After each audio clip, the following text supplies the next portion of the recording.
방사능 리스크에 대한 논란이 잦아들지 않는 도쿄올림픽, 과연 개최될 수 있을지 주목됩니다. 일본은 거짓된 정보로 올림픽을 유치했다고 노벨 평화상 수상자인 틸만 러프 교수가 밝혔습니다. 안녕하십니까.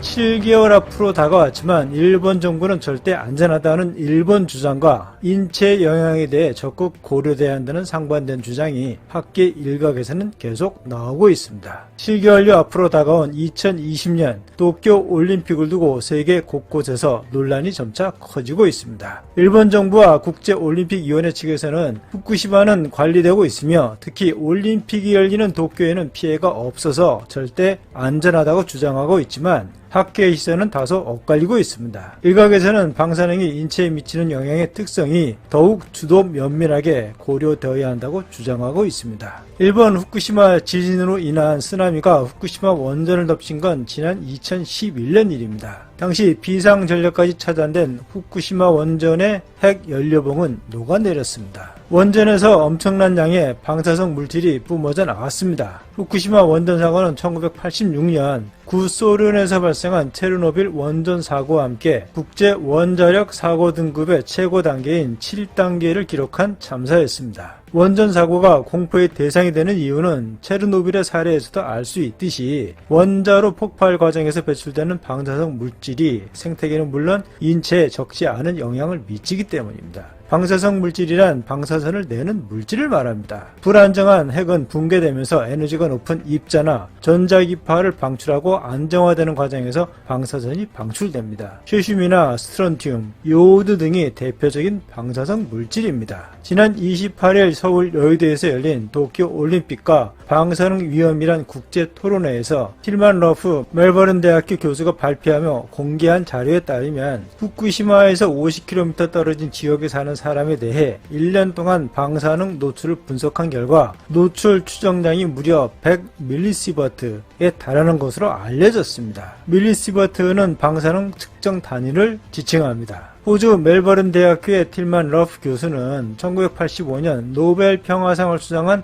핵전쟁 방지 국제사회의 공동대표이자 2017년 또다시 노벨 평화상을 받은 핵무기 폐지 공동행동의 공동설립자입니다. 따라서 그의 주장은 상당한 영향력을 발휘합니다. 러프 교수는 일본이 제공하는 후쿠시마 원전 부근 공식 방사선 양을 믿을 수 없다며 일본은 거짓된 정보를 알리며 올림픽을 유치했다고 비판했습니다. 그는 후쿠시마 이다테 마을의 방사성을 측정한 사진을 제시하면서 실제 정부 측정치와 다르다고 주장했습니다. 러프 교수는 정부 측정기는 0.2mS가 나오지만 다른 측정기를 재보면 0.3에서 0.4mS라고 뜨고 정부 측정기에서 좀 떨어진 논바색안이 2.6mS까지 올라갔다고 밝혔습니다. 러프 교수는 여전히 후쿠시마현을 비롯한 방대한 지역의 방사능 오염이 지속되고 있다면서 올림픽 선수단과 가족들에게 방사선 위험에 대한 정보를 명확하게 제공하고 피폭을 줄일 수 있는 조치와 만약의 상황에 대한 대비책을 마련해야 한다고 했습니다. 이날 세미나에 참석해서 피폭에 대해 증언한 일본인 가토 씨는 사고 당시 많은 사람들이 원전에서 60km 떨어져 있으니까 방사능 영향이 없을 것이다 라고 생각했다고 합니다. 정부도 안전하다고 대피 명령이 없었다고 했습니다. 그런데 원전에서 뿜어져 나온 방사능은 제가 사는 도시까지 날아왔고 방사선량 수치는 사고 전보다 600배나 높은 24.24mS로 측정됐다고 했습니다. 또한 가족들이 겪은 피폭에 대해서도 증언했습니다. 일본 정부는 수년간 재염 작업에 공을 들여온 것으로 전해졌지만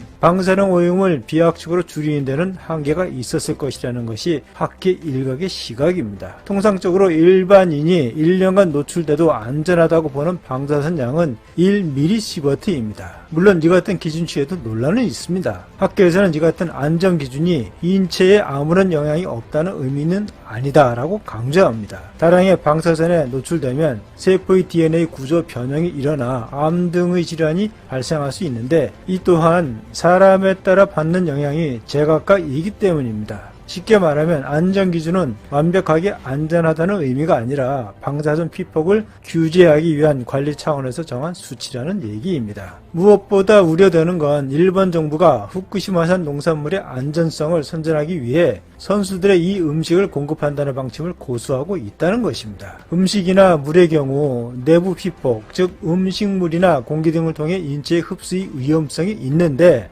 통상 농산물이나 물 등에서 맺은 방사능은 조리, 가열 처리 등의 영향을 받지 않고 그대로 남아있는 것으로 알려져 있습니다. 이는 흔히 유통되는 냉동식품에도 똑같이 적용됩니다. 러피 교수는 특히 세슘 형태의 방사능의 경우 계속 이동하는 특성이 있는데 비와 바람, 태풍을 따라 이동하기도 하고 담수에 농축이 되기도 한다며 산간지역과 거주지, 지역 저수지에도 농축이 되기 때문에 인근에서 열리는 도쿄 올림픽은 관광객이든 선수단이든 구분하지 않고 인체 피폭의 가능성을 높일 수밖에 없다고 주장했습니다. 아직은 외국에서도 도쿄 올림픽에 대한 방사능 문제는 간헐적으로 약하게 반응되고 있지만 올림픽 개최가 다가오면서 점차 염려가 확산될 것으로 보입니다. 일본 정부는 이제까지 나온 여러 상황들을 보면 방사능의 인체에 미치는 영향 등에 대해서 숨기고 있는 것은 분명한 사실로 판명됩니다. 2주 동안의 체류 기간은 피폭 가능성이 있다고 전문가들이 말하고 있음을 볼 때 몸 관리를 생명으로 여기는 선수들의 경우 그대로 지나치지는 않을 겁니다. 도쿄 올림픽이 예정대로 개최될지 전면 취소될지 여부는 내년 초가 되면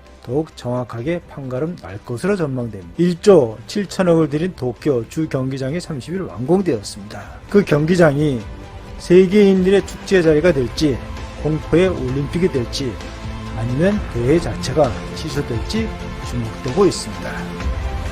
끝까지 갑니다. 감사합니다.